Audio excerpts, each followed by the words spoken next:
What's up, everybody? This is Jay, and this is my Empire Season 4, Episode 7 recap. Remember to support me on Patreon and on PayPal, and also subscribe to my channel. Click the bell next to subscribe. Now, let's get into it. When we check back in with Empire, we see first off Jamal, and he's got Warren, his boo thing, Sexual Chocolate, singing in the booth, laying down the vocals for the song that they doing together. And Jamal's all happy-go-lucky, bouncing around, all smiles while he's singing the song about love or whatever the case. And so Jamal is actually, loving it because it's their song about they love. And he calls him in after he was finished recording, tells him to come on in. And when he comes in, he's saying, hey, you've been doing a good job. You need to go ahead and take this serious full time. And he's trying to back it down, saying, no, I can't do that. You need a real artist. I'm an amateur. And he's saying, oh, I think you just scared of this music life and you're going to be all in this music life. And then Jamal get a phone call, and then he's saying, hey, I got to go. I got to cut out because he got to get ready to go to the court case for Hakeem. And so then we see Andre crazy self, and he's sitting on the couch literally talking to his doctor, his shrinky dink, and he's telling him about how he met a woman and how he can't stop thinking about her, and she on his mind, but she's NYPD, and his family don't do good with NYPD or any cops for that matter. And so then the doctor say, well, is she trying to game you? What's going on? And he like, I don't know, but I just want to call her. And he just jumps up and down, and he's walking around, and he's all Hype Williams thinking about how he want to call her, and it sounds kind of a little rapey actually. And so he's thinking about how much he love her, and he didn't say the word love, but he acting like it. And so he's saying, I gotta go to court with my brother. And he say, well, look, I'm gonna give you a prescription. Then so the doc made sure he was medicated before he left, which is good for society.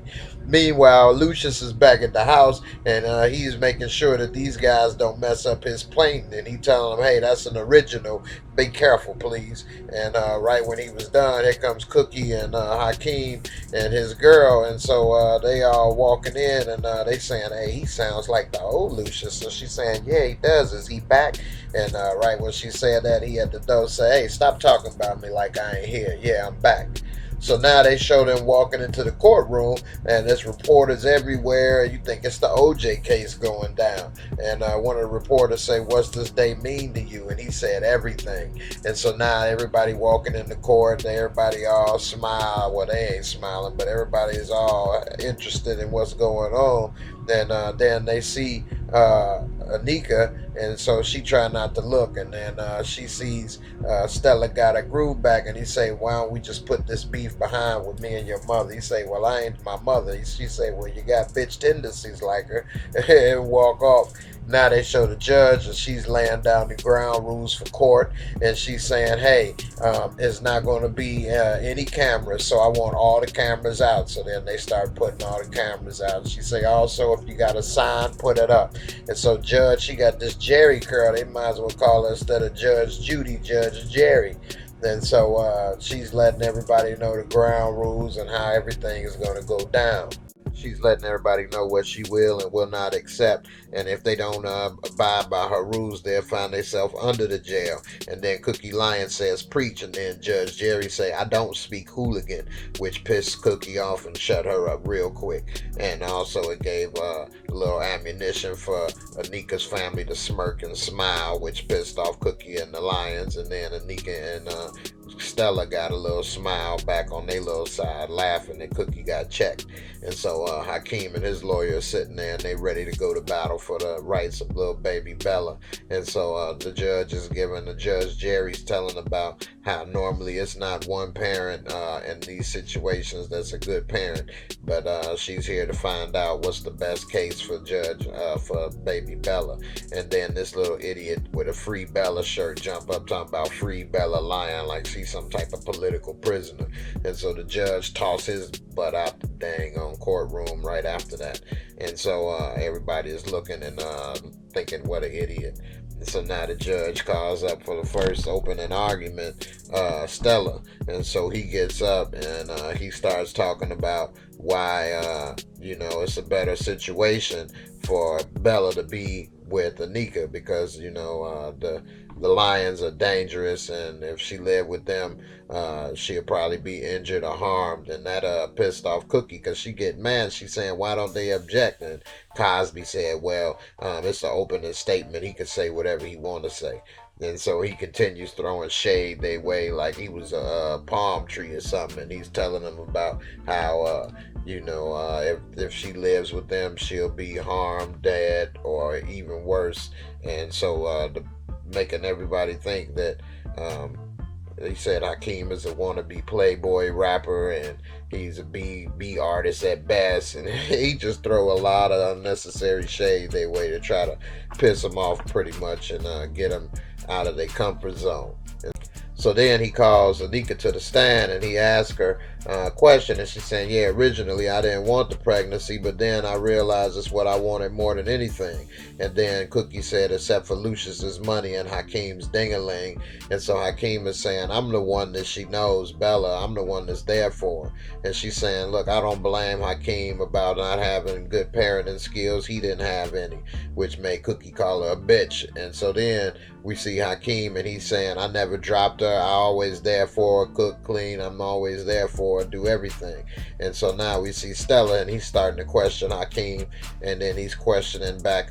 They show the lawyer questioning Anika, and he's saying, well, wasn't you originally with Lucius? And she say, well, it's not like that. And he's saying, yeah, well, what was it like? And she say, well, it made Cookie say, it sounded like you was a hoe. And she's saying, well, we was just, and he said, yeah, sleeping together, right? And she say, well, yeah, I mean, originally we wasn't supposed to be that way. And she said, yeah, Cookie is always throwing a little shade in between every little comment. And so Hakeem is saying that he always been there for her. He loved Bella more than anything. And then the judge stops, and then she tells Cookie, hey, you need to keep those comments to yourself, or else you'd be thrown under the jail. And then Cookie said, okay, my bad, I'm sorry, Judge. And so then the judge starts to continue with the comments. She says, actually take a 2-hour recess. And so now they show everybody out in the hallway trying to put together their little business deals. And Andre say Jay Papa want to sign back with Empire if he can get a 20 for 20 slot. And so Cookie is happy. She say, all right, that's good. He say, why don't I handle that? And so next thing you know, we see this Suge Knight bailiff come in telling them, all right, the court's back in recess. And so now they're showing Andre and Nika's sister and Jamal and everybody giving testimony, trying to support which side they're on.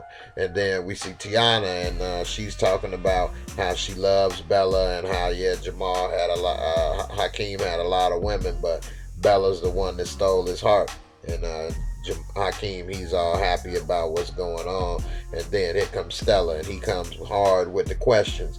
And he's saying, so, how long have you all been living together at the apartment? And she said, about 6 months. And he's saying, so since you all been living together, how many sex parties have you all had? How many, late nights and things have you had? And so then the lawyer, he says, I object. And he says, okay. And then he starts saying, so how much drugs have you all done?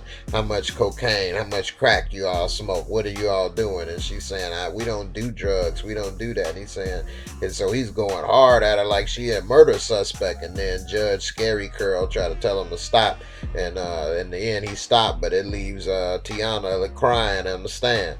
And so when the judge calls a recess, she comes out in the hallway, and she want to give Hakeem a hug, and he straight blocks her hands and slap him down, and the girl goes hard on her, saying she was crying and she was weak, and now he may lose his daughter and it's all her fault. And she say, I love her and you can't do that. She say, when you look for me, when you are not stressed out, don't even bother. And so she walks off. Meanwhile, we see Jay Papa and Shine, and they all went to board meeting with Andre, and so they putting together. And then here comes Becky, and she comes in, and she says hi, because he said, yeah, you all remember Jay Papa. And so she tries to play it off as if it wasn't no bad blood or whatever. And she sat down, and they all talking, and he's saying, we gonna have Shine help produce some of the hits. And she say, what do you know about gospel music. He said, I've been known to catch the Holy Ghost. And so now she's sitting there, and Andre say, now I'm going to leave you all to it. I hope you can keep it professional. And of course, she ain't have nothing to say, but she said, yeah, sure. And so Jay Papa, he's sitting there giving her the little eye, whatever. And so Andre, he leaves the room, and Sean leaves the room. And so now it's Becky and Jay Papa, and he's saying, "Oh, so you the head of A&R? Congratulations!" And she like, "Oh yeah, it almost sound like you meant that." And so now they cut to them, and he's in the studio, and he's laying down his little wannabe Kirk Franklin raps tracks, and we see Shine, he producing it, and the song sounding good, but then here comes Becky, looking like a piece of Hubble Bubble gum with this pink ass dress on, and so she's telling him sing it from the top again, and so Shine is like, "Come on, we over here, we doing the song, we almost done." And she like, "I'm overseeing this project, so had do it from the top." And then she stops him and he says, yeah, this sounds like the same old stuff. He like, "Yeah, what, the last platinum album?" She like, "Yeah, whatever. I want to hear it from the top again." And so Sean, she asked him to clear the room. And so she's telling, he like, "What? Clear the room? You want me to get you something while I'm gone?" She like, "No." He said, "I'm kidding. Hurry up." And so then she tells Jay Papa, "Come inside." She ain't gonna talk to him through the glass like a bank teller. So now she's sitting there with her arms folded, them 42-inch pythons. And he comes in the room, and then she's trying to check him. You know how black women got to talk with their hands, so she pointing all her hands and stuff in his face or whatever, talk about what you ain't gonna do is be talking to me and disrespecting me. And so he like, "What you talking about? You just trying to be jealous and upset." And so she's trying to play it off, and he give it a smile, and then he hit her with this old weak ass line talking about, "Y'all forgot how sexy you are when you mad." And she should have known that was a damn lie, because it don't matter what her emotions is, she ain't gonna be no sexy.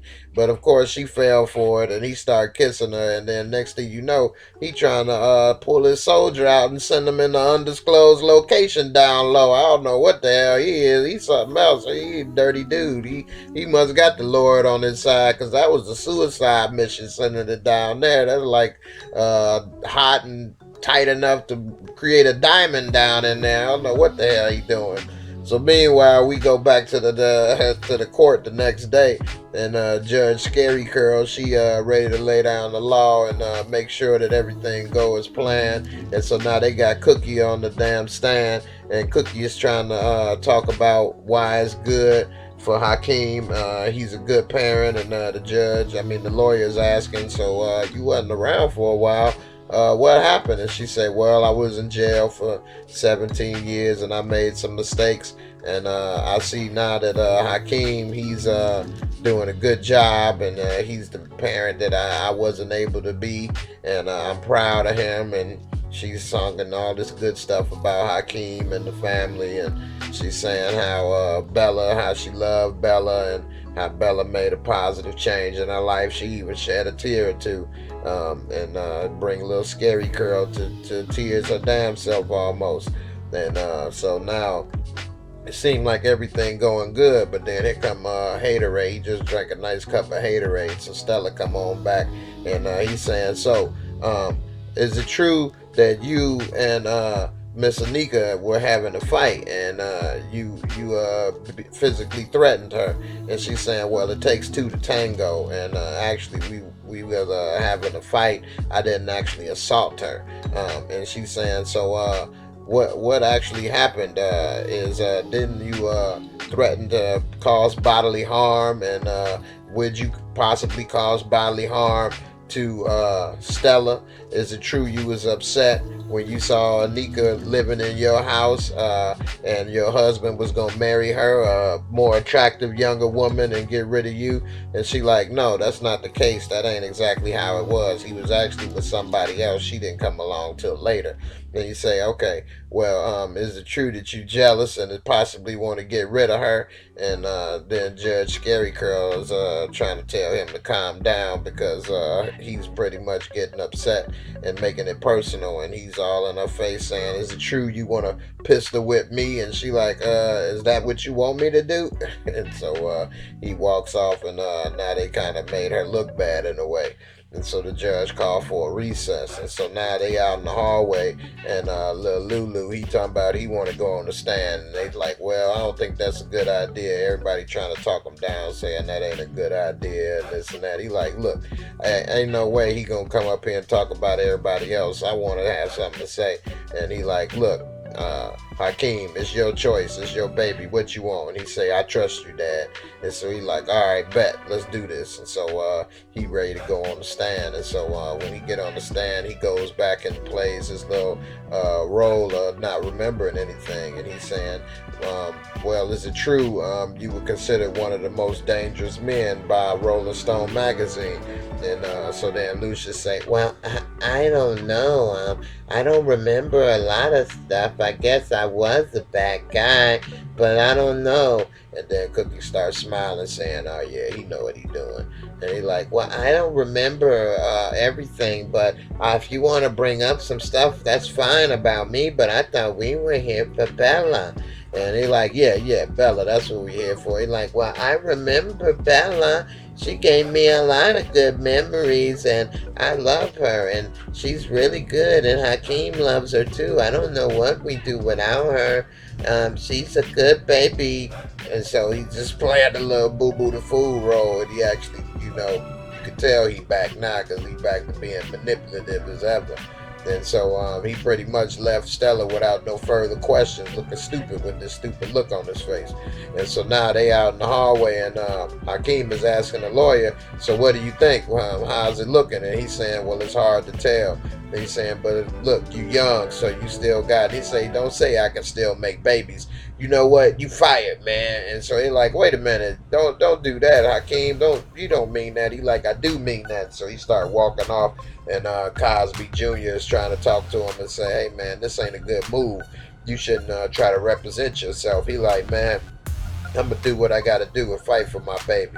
And so now they show him talking to Judge Scary Curl, and he's telling her about how he gonna represent herself, and she's saying that's not a good idea, but it's your right. And so he calls to the stand Anika as his first witness. And so he has Anika on there. And so he started asking her questions like, what's Bella's favorite color? What's her favorite food? What make her tummy hurt? And all these questions, which was some good questions because it made her look stupid because she didn't know none of the answers. But at the same time, she could have said, but she didn't. Hey, that's more the reason why I need to be there. But in the end, he goes and he celebrates with a little dap with Cosby as if they didn't won the case already. They call for a recess, everybody giving them hugs in the hallway, calling him Johnny Cochran, and everything's going good until we see Claire Huxtable walking into the courtroom, and that shuts everybody up, and they all wondering, what the hell is she doing here? I thought she was out of town. Then so they saying, well, she can't do nothing to us. She don't know you. And then Suge Knight come and tell him to come back into the courtroom. And so now she's saying, do you know her? And he like, no, I don't know her. They like, well, then we ain't got nothing to worry about. And so now we see Stella calling in his mama, Miss Huxtable, to the stand. And so she comes to the stand, and they said, do you know Hakeem? She say, oh, yeah, very well. We see and meet every Tuesday for the last 3 or 4 months. And now Cosby saying, how you know my wife? And so he pretty much is asking, what's on these tapes? She say, well, yeah. Every time he's come, I've had it recorded, and I can play the tapes. I feel bad for him, and his family is such unscrupulous people. And so he's saying, hey, I object. You can't play these tapes. I didn't give permission. And then Stella say, well, in the state of New York, we only need one side's permission. And of course, she's given the permission. And so the judge say, well, I assume you got a way to screen these videotapes. He say, yeah. And so then she starts playing the tapes, and all he doing is talking bad about his mother, his brother, his sister, his father. And he's talking about everybody in his family to her, of all people. And she just smiling, knowing damn well she just ruined him. And then he's saying about how his dad is a monster, and his brothers, one is crazy, the other's on drugs. And then she said it's one more tape about him talking about his mama, how he wished she was still in jail. And so that left everyone in his family just looking like, damn, how could he just throw us under the bus to her like that? He ain't crap. And so then she walks off the stand smiling, and then Cosby say, congratulations, you just lost your daughter. And so then they go all out in the recess and they talking in the hallway and they like, how could you talk bad about this family to her? You know, these people want to take us down. And he's saying, well, she had Stella and it was nothing I can do. I didn't know what to do. And they saying, man, he tried to apologize, say, I'm sorry, Andre. I'm sorry, Jamal. But Andre looked just as crazy as ever. Then Jamal kind of gave him a little look with his little Jerry curl like he was mad. And so then Suge Knight come in and tell him to come back to court. And then Lucius say, get your ass up, boy. Get in there. And so now the judge, she's making the closing statements. She's saying, although I think you're a good father and you mean well, by your own words, your family's not fit to be around the child. And so with that being said, I'm going to give full custody to Anika Calhoun. And then, of course, she's celebrating. Everybody on her side of the family is happy and hug. And then Stella kind of give her a big hug and squeeze. It look like he going to try to make a move on her and try to get him a new little piece for his arm. And hopefully he get his groove back. And so then we see Hakeem just sitting in the chair looking stupid. We see Claire Huxtable smiling because she knows she helping to ruin and break Cookie's heart. Meanwhile, Cookie in the bathroom and she trying to wash her hands. And then we hear a couple little fart noises. We see her coming out the toilet, and sure enough, it's Claire Huxtable. And she say, "What the hell you doing in here?" And she say, you know you ain't right trying to take away my grandbaby. You a piece of trash." And she say, "Oh no, Cookie, don't get it twisted. Don't get upset." And she say, "You know what? You need to be in here, but it ain't enough soap in this bathroom to get your dirty ass clean." And she walk off, and Claire Huxtable kind of look like, "Whatever, bitch, I got you." And so then they cut back to so we see Becky, and she's walking through Empire Records, and then there's Jay Papa, and he's saying, "Hey Becky, what's up?" And so he's got a big old smile on his face. He's saying he's glad they was able to hash it out when the only hash she likes is browns. But anyway, she say, "At least if that's what we gonna call it, I'm glad, because now we got some closure." Then he's saying, "Closure?" She say, "Yeah, because I worked hard and now I run this place, and I just want to make sure we keep it business first." And she know damn well the only time she ran is when she stole that chicken in Precious. She ain't never ran in her life. Run to go get seconds on Thanksgiving, but that's about it. Meanwhile, on the other side of town, we see Anika, and she's having dinner with the Dubois, her new adopted family. And everybody is talking about how they got the lions, and you see Stella trying to put his hands on her and make a move, and now she's asking Jamal's boo thing, is he gonna be able to complete his task going into the Jamal's undisclosed location. Then next thing you know, we see Stella talk about, "Oh, he ain't ready, and then she gives him the look, and then the next thing you know, they break out this doctor, and he comes to the table, and he's talking about how he upped the meds on Andre, which make her just laugh because she know that she got them screwed. Meanwhile, we see Hakeem, and he's giving his last little hugs in with Stella. And I don't know why they would give her full custody as if he can't see her anymore. That don't make any sense. They could at least gave partial custody. But nevertheless, here comes Anika with the law, and she comes to pick up Stella. And next thing you know, Hakeem, he's trying to be civilized. He told him no strangers in the house, which is stupid because as soon as she get the baby, she walking out with the same dudes. But anyway, he's telling her her favorite color and what makes her stomach hurt and all of this stuff. Now he want her to be a good parent. And when she walks off with the baby, he just sits and collapses on the floor, and he's really heartbroken. And then meanwhile, we see at Lucius' house, him and Cookie, and Lucius is upset, and he's saying never again is he going to be in court watching the judge take away his babies. And she's saying, "Well, I hope you're back, Lucius, because I really need your help." And he say, "I'm back, and I want blood. I want to see blood run from everywhere." And then Cookie kind of give him the look like she happy to hear that, like, "Yeah, Big Daddy, let's go ahead and get some blood going." And that's pretty much it for that episode. It was pretty interesting. It was kind of like a courtroom drama, but we'll see how the next episode shapes up. In the end, thanks for watching. Follow me on Facebook at Jaymoorereviews. Also on you can support me at paypal.me at Jaymoorereviews. Instagram J_more_reviews. Text voicemail 773-676-2699. Twitter at jstradamus78. Patreon at patreon.com Jaymoorereviews. And please support me on PayPal and Patreon with just a small contribution of just $1 goes a long way to help me continue to create content full time for everyone to enjoy. Also, don't forget, check out these other videos. You may find something that I did a review on that you missed, a oldie but goodie. And also, you may just have another good laugh that you ain't had in a while. In the end, thanks for watching. Subscribe, comment, share, like, and I'll see you in the next video. Peace.